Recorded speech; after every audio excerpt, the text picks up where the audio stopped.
My mother turned my life into a public humiliation show. So I showed the world who she really was. The thing about my mother is that she's always found my humiliation hilarious. Not just funny in a lighthearted way, but genuinely entertaining, like watching her favorite show. And the worst part? Everyone else always laughed along with her, which I guess made me think for the longest time that maybe I was the problem. Maybe I really was too sensitive, too uptight, too whatever excuse they threw at me that week. Thanksgiving dinner 3 years ago was when I first started keeping track. I know that sounds calculated, but hear me out. My mother had this habit of pulling out old photos at family gatherings, the kind of photos every teenager prays never see the light of day again. Braces, terrible haircuts, that phase where I thought black eyeliner applied with the precision of a paint roller was a good look. I had specifically asked her multiple times to please not share those particular photos. I'd even told her how much it genuinely hurt when she did it. I remember that conversation so clearly. We were in the kitchen, just the two of us, and I'd tried to be calm about it. "Mom, please, I'm asking you seriously. Don't show those photos anymore, they really embarrass me." She'd looked at me like I'd asked her to stop breathing. "Oh, honey, it's just family. Everyone looked ridiculous as a teenager. You need to learn to laugh at yourself." But here's the thing, I could laugh at myself. What I couldn't do was sit there while she turned my vulnerabilities into entertainment for strangers. But it wasn't just family at Thanksgiving. Her book club friends were there, our neighbors, people from her gym, Dad's golfing buddy and his wife who I'd met exactly once before. At least 20 people crammed into our dining room and living room, and there she was, holding court at the head of the table, passing her phone around like she was showing off vacation photos. The most mortifying images from my awkward phase, circulating from hand to hand while I sat there feeling my face burn hotter with each sympathetic laugh. The comments still echo sometimes, bouncing around in my head when I'm trying to fall asleep. "Oh wow, Lindsay really went through it, didn't she?" That was Mrs. Henderson from 2 doors down. "I'm so glad my daughter never had that goth phase," from one of Mom's gym friends, said while looking directly at me with this pitying smile. Someone else, I don't even remember who, made a joke about how I looked like I was auditioning for a horror movie. Everyone laughed. Mom laughed the hardest. I excused myself to the bathroom, my hand shaking as I gripped the edge of the table to stand up. My dad, of course, jumped in with his usual defense. I could hear him through the bathroom door, his voice carrying that jovial tone he always used when he was smoothing things over. "Lindsay's just sensitive about those years. You know how it is. She needs to learn to laugh at herself a bit. Her mother's just being fun, sharing memories. Nobody means any harm by it." Nobody means any harm. That phrase became the family motto, the excuse for everything. As if intent somehow erased impact, as if not meaning to hurt me made the hurt less real. I stayed in that bathroom for 20 minutes, staring at my reflection and practicing the breathing exercises my old therapist had taught me. When I came back, Mom gave me this look, this little smirk that said she'd won again, and I smiled and sat down and finished my mashed potatoes like a good daughter. Her birthday party last May was different, though. I'd worked overtime for 2 weeks straight at the medical office where I do billing and scheduling, picking up every extra shift I could get, just to afford a really nice phone for her. The newest model, the one she'd been talking about for months. I wrapped it carefully, wrote a heartfelt card, showed up early to help set up. When she opened it in front of everyone, she glanced at it, said, "Oh, that's nice," and immediately went back to talking to her sister about some drama at their yoga class. Not even a real thank you. Just that dismissive little acknowledgement you'd give to someone who brought store-bought cookies to a potluck. But the real moment, the one that changed everything, happened after dinner. I'd made my grandmother's recipe for apple pie, spent 3 hours getting it perfect because Mom always said nobody could make it like Grandma used to. I'd measured everything precisely, rolled the crust exactly how Grandma had taught me before she died. I'd even made those little decorative leaves on top like she used to do. When I brought it out, I was actually proud of it. It looked beautiful. Mom took one bite, made a face like she'd tasted spoiled milk, and said loudly enough for everyone to hear, "Well, you certainly tried, sweetie. Maybe stick to the stuff that comes in a box next time?" The table went quiet for a second before the polite laughter started. Her sister tried to be nice, said it tasted fine to her, but the damage was done. I felt like I was 12 years old again, desperate for approval that never came. Then she disappeared upstairs for a minute. I didn't think anything of it at first, assumed she was using the bathroom or getting something. But when she came back down, she had my journal in her hands. My private journal that I kept hidden in my nightstand drawer, tucked under a stack of old magazines where I thought nobody would ever look. The journal where I wrote things I would never say out loud. where I processed feelings I didn't know how else to handle. I felt my stomach drop so fast I thought I might actually throw up right there on her birthday cake. My whole body went cold. "Oh my God, you guys have to hear this," she announced, her voice bright with excitement, like she'd found buried treasure. Lindsay wrote the most dramatic thing about getting rejected by that guy from her gym. The room shifted. People leaned in, some probably thinking this would be funny, others already looking uncomfortable because they could sense something was off. I stood up so fast my chair fell over backward with a crash. "Mom, stop, that's private." She looked at me with this expression I'll never forget. Not apologetic, not even mischievous, triumphant, like she'd been waiting for this moment, planning it maybe. She flipped through pages, her fingers running over my handwriting, my most vulnerable thoughts. "Oh, here it is. Listen to this part." And then she started reading, out loud. Word for word, she performed the entry where I'd written about asking someone out and getting turned down, how I'd spent weeks working up the courage to approach him after our gym class, how I'd practiced what I'd say in the mirror, how when I finally did it, he'd looked uncomfortable and said he was seeing someone, and I'd known immediately it was a lie, that he just wasn't interested. She read about how humiliated I'd felt, about how I'd cried in my car for an hour afterward, about how I'd felt so stupid for thinking someone like him would ever want to go out with someone like me. Every single vulnerable, painful detail she performed for her audience like it was a comedy bit. She did different voices, added dramatic pauses, played up the emotional parts for maximum effect. People were laughing, but it was that uncomfortable laughter now, the kind where you can tell some people know this has crossed a line but nobody wants to be the one to say it. A few people had stopped laughing entirely and were staring at their plates. But enough people were still chuckling along that Mom kept going, encouraged by her audience. I grabbed the journal out of her hands, actually yanked it away from her, and she had the audacity to look shocked, like I was the one being inappropriate. "What is wrong with you?" I shouted, and the room went completely silent. "Why do you do this to me? Why do you think it's okay to humiliate me for fun?" Her eyes went wide, and within seconds she had tears forming. Actual tears. She'd perfected this move over decades. "I was just trying to lighten the mood," she said in this small, wounded voice. "I didn't realize you'd be so sensitive about a silly little crush." I ran upstairs to my room and locked the door, and I could hear everyone leaving awkwardly. Cars starting, goodbyes getting called out. Then came Dad's footsteps pounding up the stairs. He didn't knock. He just yelled through the door that I'd ruined her birthday, that I'd embarrassed the family, that I needed to grow up and learn to take a joke. Mom was downstairs sobbing. I'm sure she was really selling it. And I was the villain of the evening. 3 days later, my girlfriend stopped responding to my texts. Just completely ghosted me. We'd been dating for 6 months, and things were actually really good. And suddenly nothing. Radio silence. She blocked me on every social media platform. When I showed up at the coffee shop where we'd planned to meet for lunch, she never came. I called her best friend, who told me uncomfortably that my girlfriend didn't want to see me anymore, and had asked her to tell me to stop trying to contact her. I spent a week feeling absolutely gutted, playing back every conversation we'd ever had, trying to figure out what I'd done wrong. Finally, I cornered my dad when he came home from work one evening. "Something happened with my girlfriend. I know you know what it is. Tell me." He tried to brush me off. "Lindsay, I don't know what you're talking about." "Yes, you do. She blocked me on everything. She won't respond to any of my messages. People don't just disappear like that for no reason. What did Mom do?" "I don't think this is..." I literally stood in front of the door, blocking his way. "I'm not moving until you tell me. What did she do?" He sighed. Actually sighed like I was inconveniencing him. Then he told me. Mom had called her, had gotten her number from my phone, and told her I had serious anger issues, that I'd destroyed property during arguments, that I was dangerous when I got upset. "She told your girlfriend that you once threw a plate at me during a fight, which obviously never happened."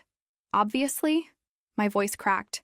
"Obviously never happened. And you just let her make that call? You let her destroy my relationship with lies?" He looked uncomfortable, shifting his weight.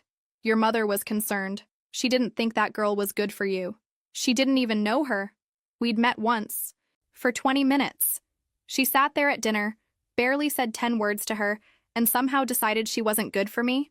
Your mother has instincts about people. Her instinct was to lie about me being violent? That's maternal instinct?" He just shrugged and walked past me into the living room, turning on the television like the conversation was over. Nothing I said or did would ever make them see how wrong this was. I decided that same night I was done being the victim of her entertainment. I started planning that same night. See? I'd been documenting Mom's behavior for years. Not consciously at first, but I had videos on my phone. Dozens of them. Little moments I'd captured of her having absolute meltdowns over the smallest things. Her screaming at a cashier for scanning an item twice by accident. Her throwing a plate against the wall because dinner wasn't ready exactly when she wanted it. Her sobbing hysterically because Dad forgot to record her favorite show. I had all of it, saved in a hidden folder, originally kept just as proof to myself that I wasn't crazy, that her behavior really was as unhinged as it felt.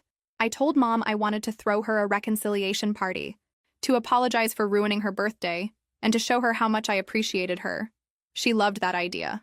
She told everyone that I'd finally matured, that I'd realized how out of line I'd been. We planned it for 3 weeks out, and she invited all her friends, her sisters, the neighbors, Dad's colleagues, everyone who'd been at the birthday disaster. The party was beautiful. I'd decorated everything myself, spent hours hanging lights and arranging flowers. I'd catered food from that Italian place she loved, the expensive one where a single plate of pasta costs $28. I'd bought 3 bottles of expensive wine, the kind she always ordered at restaurants but claimed was too pricey to buy for home. Everything was perfect because it had to be. This was my one shot. Everyone kept telling me how thoughtful I was, how sweet it was that I was doing this. Mom's sister pulled me aside and said how proud she was of me for being the bigger person, for showing such maturity. The neighbor from across the street, the one who'd been at the birthday disaster, kept saying how wonderful it was to see family working things out. If they only knew. Mom was glowing, absolutely radiant with her victory. She'd worn her best dress, had her hair done that morning, kept touching my arm and squeezing my hand. She kept hugging me and telling people that she'd raised me right after all, that I'd learned my lesson about respecting family. Sometimes children need to make mistakes to grow, she said to her book club friend, while I was standing right there. But Lindsay's come around. She understands now that family is everything, and that we all need to be able to laugh together. The rage I felt hearing those words, knowing what was coming. But I smiled. I kept smiling through dinner, through dessert, through all her little comments and touches that were really just assertions of dominance. She thought she'd won. She thought this party was her victory lap. After dinner, I asked everyone to gather in the living room because I'd put together a special video tribute. Mom literally teared up. She put her hand over her heart and her eyes went glassy. She squeezed my hand and whispered, "Thank you," her voice breaking like she was overcome with emotion. Dad looked relieved, like this meant the family drama was finally over and he could go back to ignoring everything uncomfortable.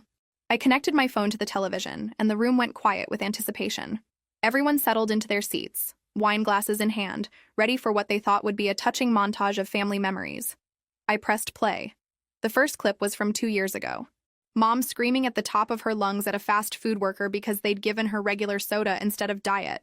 The worker looked maybe 19, clearly terrified, stammering apologies while Mom's face turned purple. "Are you stupid?" Did I stutter when I ordered? Diet. Diet. It's not a complicated concept. Her voice was shrill, almost unrecognizable. The worker was backing away, and you could see other customers in the background looking horrified. I'd been in the car, had pulled out my phone instinctively, maybe already knowing I'd need proof someday. The room was dead silent. A few nervous laughs, quickly stifled. Mom's face had gone white. Then it cut to her having a complete breakdown in a parking lot because someone had taken her spot. The spot she'd decided was hers even though it wasn't reserved. Wasn't labeled, was just a regular parking space she'd claimed ownership of in her mind. She was literally crying, hitting the steering wheel with both fists, her voice breaking as she wailed about respect and how nobody respected her. Over a parking space. A parking space, more silence. I could hear someone shift uncomfortably in their seat. Another nervous cough. Then came the home videos. The footage I'd been collecting for years, originally just as proof to myself that I wasn't crazy, that her behavior really was as unhinged as it felt. Her throwing things during an argument with Dad about nothing. Actual nothing. I think it was about him buying the wrong brand of coffee. She was hurling mugs across the kitchen, screaming that he never listened, that he deliberately did things wrong just to spite her. One mug shattered against the wall, and you could see Dad just standing there, exhausted, waiting for it to be over. Cut to her lying on the kitchen floor sobbing hysterically because I'd forgotten to call her back within an hour. Completely prone on the linoleum. wailing like someone had died. Dad trying to help her up, her slapping his hands away. Nobody cares about me. Nobody appreciates anything I do. I could disappear tomorrow and none of you would even notice. Then the clip of her destroying a birthday gift from me, because it wasn't the exact right shade of blue she wanted. I'd spent 2 months finding that scarf, had it imported because she'd mentioned loving that specific shade, but it arrived and it was periwinkle instead of cerulean, and she held it up, looked at it, and methodically ripped it to shreds while I watched. If you're going to half-ass a gift, don't bother giving me anything at all. The room was silent at first, that horrible, heavy silence where nobody knows what to do or say. Then someone laughed. A single shocked bark of laughter from someone in the back. Then someone else. Then suddenly everyone was laughing, but not with her this time. At her. The way she'd made them laugh at me for years. For my entire life. I watched her face go from confused to horrified to absolutely furious. She tried to smile. Tried to play it off like this was all part of the joke somehow, but her hands were shaking and her face had gone completely white, except for 2 bright spots of red on her cheeks.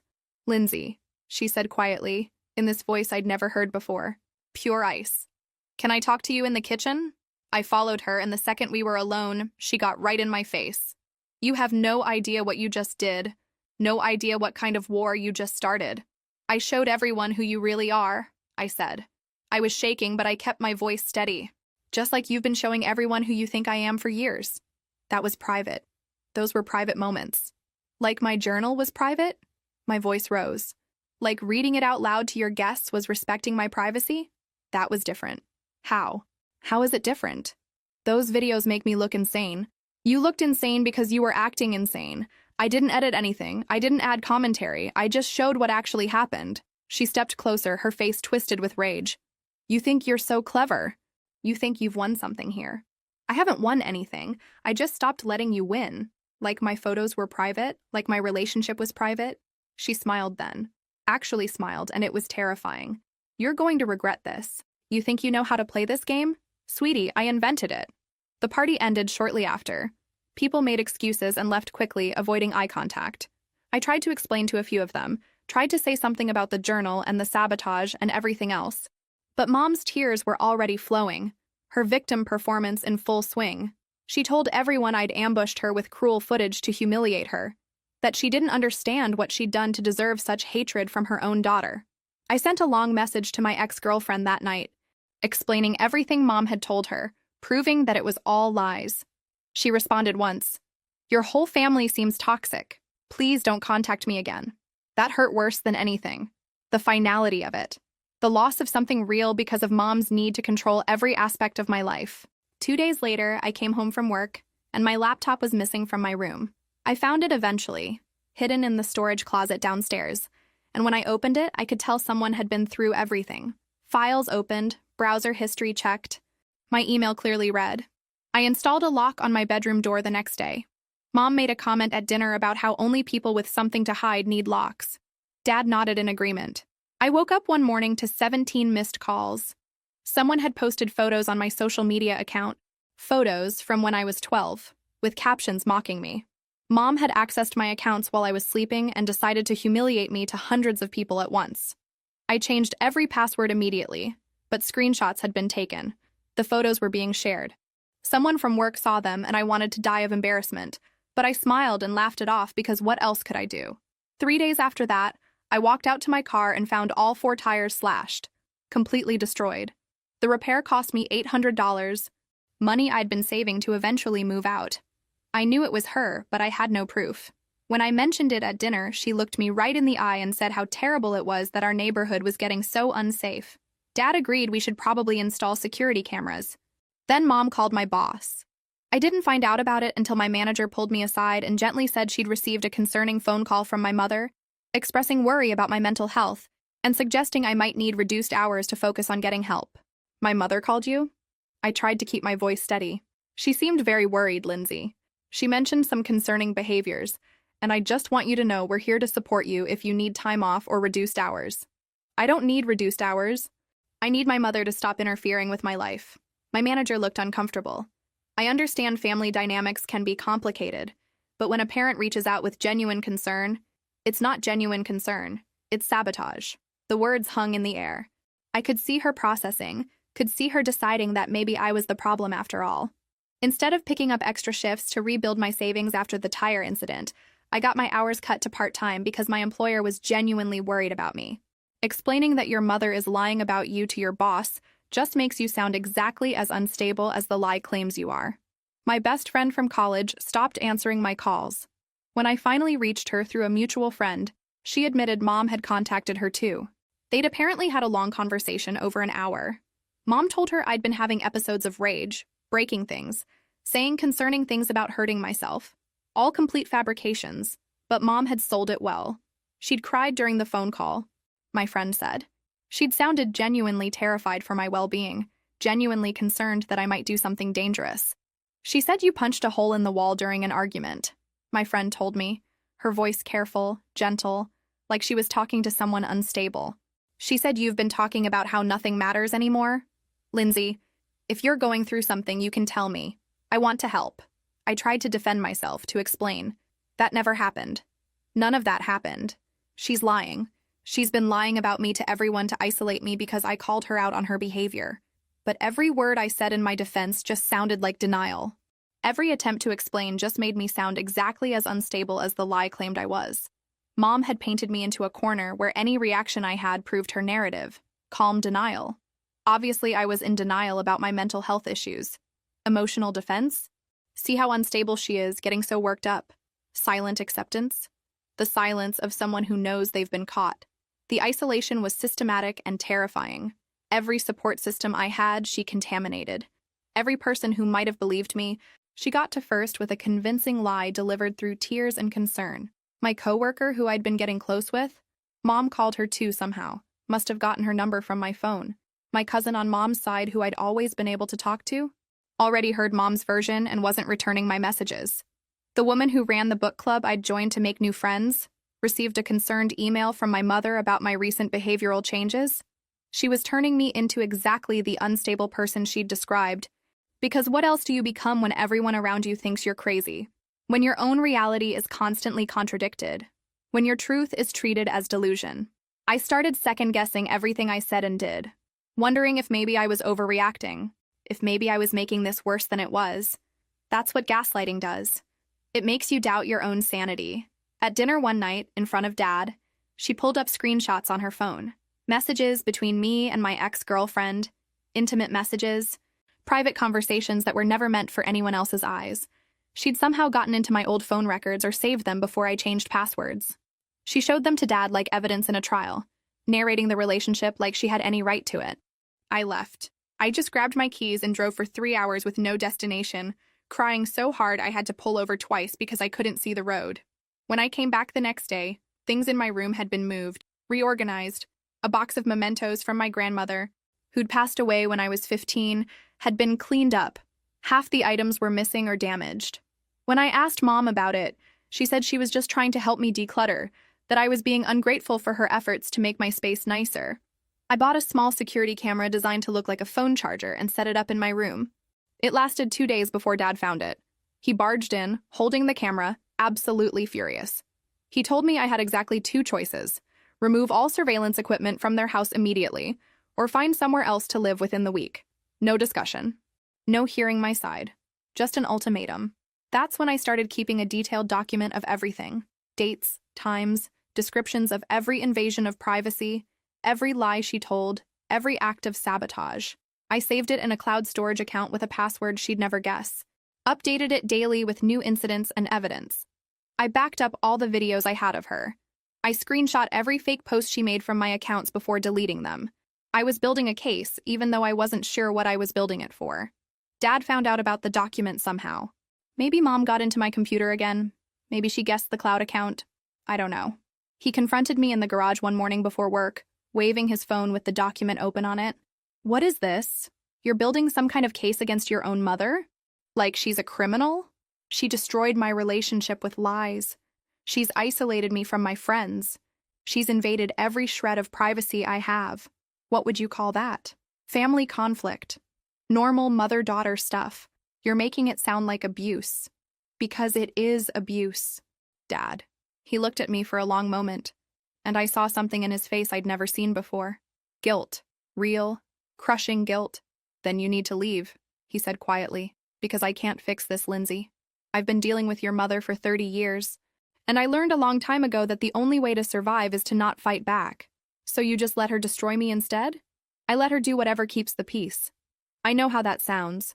I know what that makes me. But yes, that's exactly what I do, because the alternative is being her target, and I don't have the strength for that anymore. At least he was honest. That's all I could think as I walked away from him.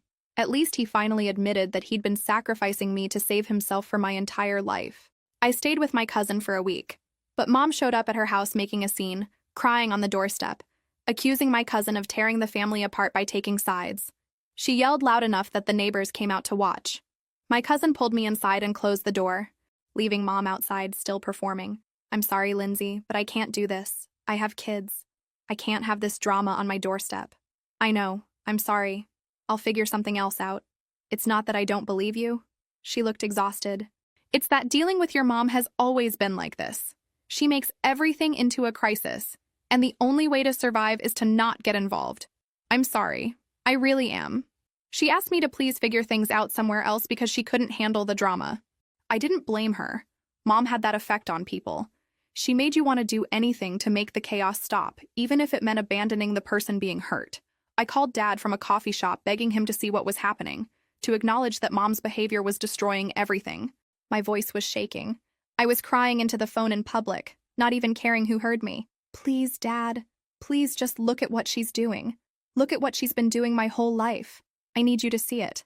He was quiet for a long time. Then he said we could meet in the garage that evening. Not inside the house, I noticed. The garage, like this conversation was too dangerous to have where she might hear it. We stood there between both cars, the space lit by that single fluorescent bulb that buzzed and flickered. It was cold. I remember being cold. I laid out everything. Every incident, every lie, every invasion. I showed him screenshots on my phone, my hands trembling so badly I kept almost dropping it. I played him clips from the videos. I showed him the fake social media posts, the evidence of the spyware, bank statements showing the stolen money. I asked him directly, looking him straight in the eye. Do you see it now? Do you see what she's been doing? He was quiet for so long I thought he might actually admit it. I saw something shift in his expression, something that looked almost like the dad I'd needed my whole life. Then he took a deep breath and started talking, and what he said broke something in me that I don't think will ever fully heal. I've seen it for 30 years, he said, his voice flat, resigned. Her manipulation, her need for control, the way she twists situations and plays victim. I've watched her do it to friends, to family members, to service workers, to everyone who crosses her path. I've watched her destroy relationships, turn people against each other, rewrite history to make herself the hero of every story. And I made peace with it because standing up to her means becoming her next target. And that's a war I would lose. I just stood there, staring at him. So you just let her torture me? He couldn't look at me. He was looking at the concrete floor, at his shoes, at the oil stain by his car. Anywhere but at me. I took the path of least resistance. I chose my own peace over protecting you. I know what that makes me. I know I failed you as a father. But I did what I had to do to survive living with her. I'm your daughter. My voice broke. I'm your daughter, and you fed me to her like a sacrifice to keep yourself safe. Yes. He said it so simply, so matter-of-factly, like he was admitting he'd chosen vanilla over chocolate. Yes, that's exactly what I did. And I'm sorry for that, but I'm not going to change now.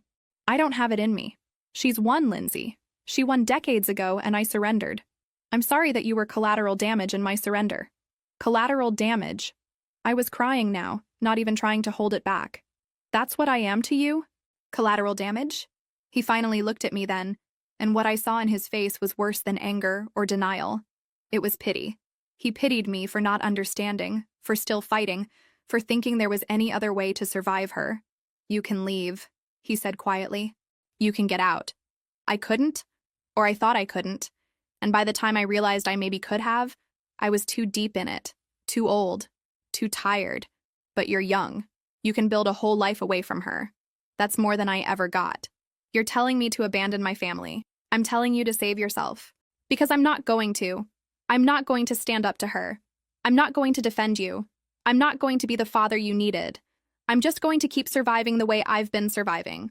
And if that means she makes you into the villain to keep herself entertained, then that's what's going to happen.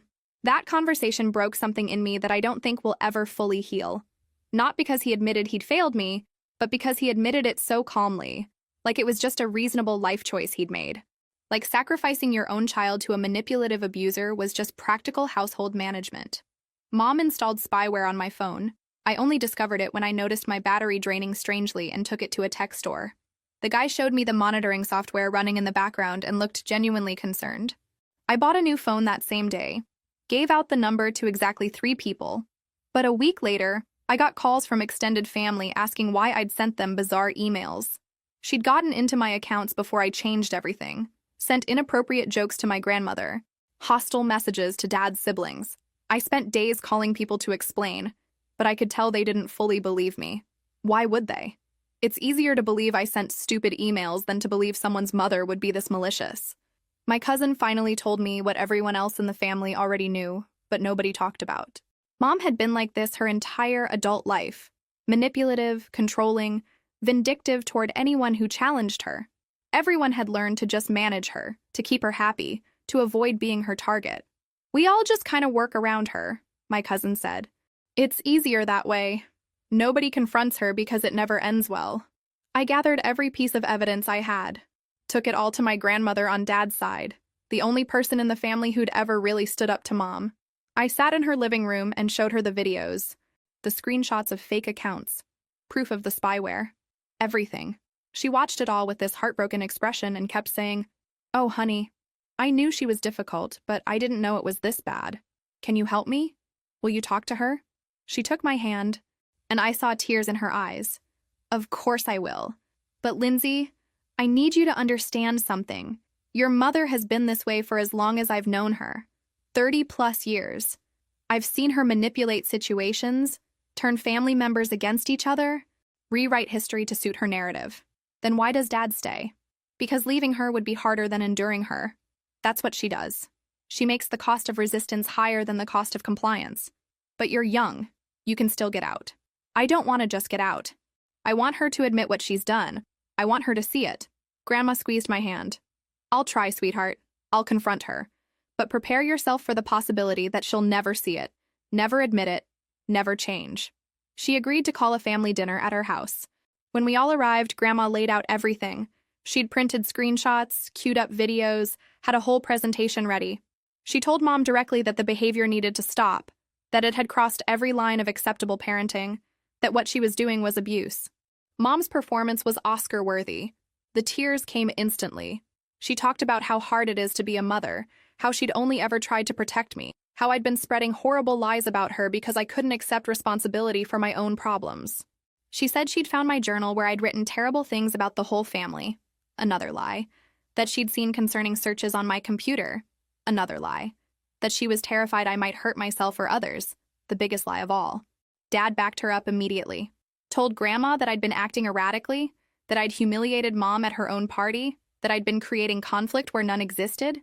He gave me 1 week. Move out or apologize and admit I'd been wrong about everything. Grandma tried to argue, but Dad was done.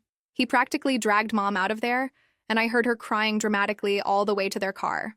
A woman I vaguely knew from the support group my therapist had mentioned reached out to me online. She'd been through something similar with her own mother and connected me with others who'd survived narcissistic family systems. I felt like someone actually understood. They didn't question my story or suggest I was exaggerating. They just got it. One of them helped me find a tiny studio apartment through a friend who was renting it out. I called her late one evening, desperate. "I know this is a lot to ask, but do you know anyone with a room or apartment available? I need to get out of my parents' house." "Actually, yeah. My friend Sarah has a studio. It's small, just 1 room with a bathroom and kitchenette, but it's available immediately. Want me to connect you?" "Yes, please. Anything." "Are you okay? You sound..." "I'm not okay, but I will be once I'm out of here." I arranged to see it the next day and put down a deposit immediately. It wasn't much, but it was mine, and it was available. 2 days later, the landlord called me back. A previous landlord had contacted her with serious concerns about my tenancy history. Property damage, unpaid rent, noise complaints. All lies, all from a phone number that when I checked later, I realized was Mom's. The woman was apologetic but said she couldn't risk the rental. The friend who'd connected us had to personally vouch for me, promised to cover any damages, basically put her own reputation on the line before the landlord agreed to let me sign the lease. 1 week before I was supposed to move, I checked my bank account and almost had a heart attack. $783 missing, withdrawn from an ATM across town in 3 separate transactions. I called the bank immediately, but they told me the transactions had been made with my debit card and my PIN. I had given Mom emergency access to that account when I was 17, back when she'd convinced me it was just practical for her to be able to help me if something happened. I'd never removed her access because I honestly forgot it existed. I drove straight home and confronted both of them with Grandma there as a witness. I showed them my bank statement, showed them the withdrawals. Mom's excuse was that she was teaching me a lesson about financial responsibility, that I'd been spending too much money on unnecessary things lately, and she was helping me learn to save. I hadn't made any unusual purchases. My rent money was just gone. For the first time in my entire life, Dad contradicted her. Actually raised his voice at her in front of someone else. "You stole money from our daughter's bank account. That's theft. That's actual theft. What the hell were you thinking?" Mom looked shocked. Genuinely shocked that he was pushing back. She tried to backtrack to explain, but he cut her off and told her she was going to replace every penny immediately. She did, grudgingly, writing me a check right there with Grandma watching to make sure it actually happened. Moving day arrived and I'd never been so ready for anything in my life. Grandma came to help. My cousin showed up with her boyfriend. Even Uncle Tom, who lived 4 hours away, drove in to help me move my stuff. It felt like people were choosing sides, and for once, some of them were choosing mine. Mom stayed locked in her bedroom the entire time. Didn't say goodbye, didn't come downstairs, just hid and let Dad help carry boxes to the car without saying a single word to me. I left her a letter on the kitchen counter, trying one more time to explain why I needed distance, why her behavior had made staying impossible. I even wrote that I'd be open to reconciliation in the future if she got professional help and genuinely changed. I wanted to believe that was possible, even though something deep inside me knew it wasn't. The first months in my own apartment were a strange mix of freedom and hypervigilance. I installed a security system, the kind with cameras that alert your phone if someone approaches your door. I changed every password again, using complex combinations of random characters. I blocked Mom on everything except email, and I only kept that open because I thought maybe, eventually, she might actually apologize. I only communicated with Dad through brief text messages. How was work? What was going on with the house? Superficial safe topics. He never pushed, never asked me to come home. I think he was relieved, honestly. With me gone, he could go back to his path of least resistance without guilt. 6 months passed. 6 months of slowly rebuilding my life without constant surveillance and sabotage. I made new friends at work who didn't know my family history. Started dating someone casually, nothing serious, but it felt good to have that part of my life be private and mine.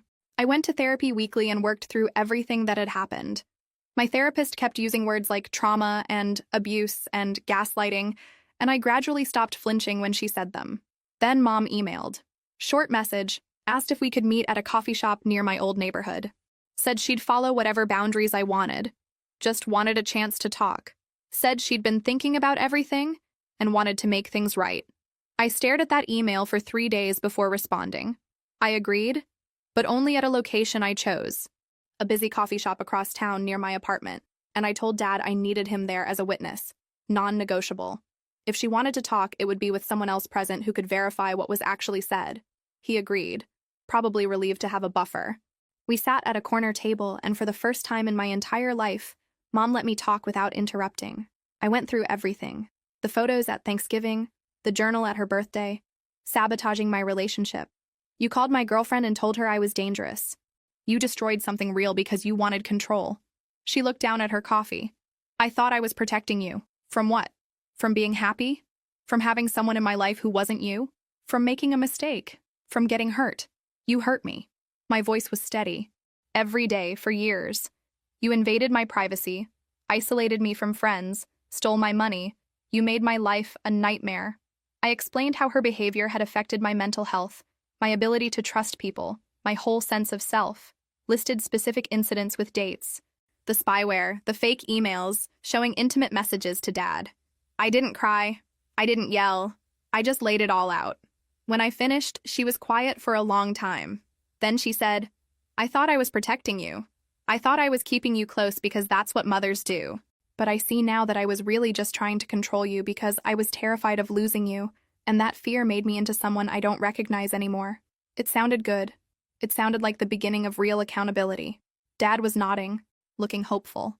I wanted so badly to believe it. Are you willing to see a therapist? I asked.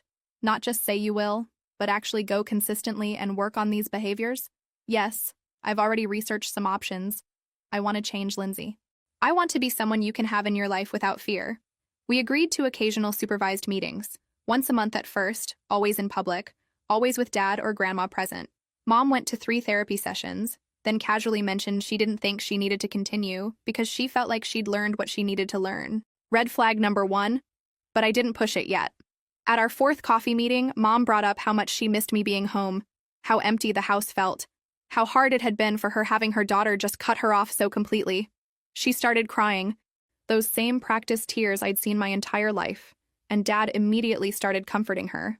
I felt the familiar guilt creeping in, the sense that maybe I was being too harsh, too unforgiving. I just wish you could understand how hard this has been for me, she said through tears. Losing you like that, being painted as this terrible person when I made mistakes just like any mother does. Mistakes, that word. Like systematic invasion of privacy and deliberate sabotage of my relationships were just little oopsies. Like stealing my money and installing spyware were motherly mistakes anyone could make. I looked at Dad, waiting for him to correct her, to remind her that this wasn't about normal parenting mistakes. He wouldn't meet my eyes. He was already slipping back into enabling her, choosing it in real time. I need to go, I said, standing up. This isn't working. Lindsay, wait, please don't leave, Mom said, reaching for my hand. I pulled away. I'm trying. I'm really trying here. No, you're performing. Same as always. You're saying what you think I want to hear, but nothing has actually changed. You went to 3 therapy sessions and decided you were cured. You're already rewriting history, calling abuse mistakes. And Dad's already backing you up, exactly like he always has. I left them sitting there and walked out to my car. That was 8 months ago. I haven't seen or spoken to either of them since. Dad texts occasionally with updates I never asked for. Mom emails every few weeks. Messages that alternate between apologetic and guilt-trippy, and I delete them without responding. My grandmother invites me to holidays at her house, and I go, and we have an unspoken agreement not to mention my parents even though I know they're at their own separate gathering. The family is permanently split now, people choosing sides or trying desperately to remain neutral. Some relatives think I'm being too harsh. Others have privately told me they understand and that they're dealing with their own damage from Mom's behavior over the years. I still have security cameras, still change my passwords regularly, still feel a jolt of anxiety when I see someone who looks like her in public. The hypervigilance hasn't fully gone away, and my therapist says it might never completely disappear. That's apparently what happens when the person who was supposed to protect you becomes the person you need protection from. I'm building a new life where I'm not constantly looking over my shoulder for the next humiliation or betrayal, where my relationships are private and mine, where my boundaries are respected because I enforce them ruthlessly. It's smaller than the life I imagined having with a supportive family, but it's honest and it's safe and it's wholly mine. The victory doesn't feel triumphant. It's quiet and sad and necessary. You don't get a happy ending where everyone apologizes and learns their lesson and becomes the family you deserved. You get distance and peace and the slow work of healing. And some days, that has to be enough.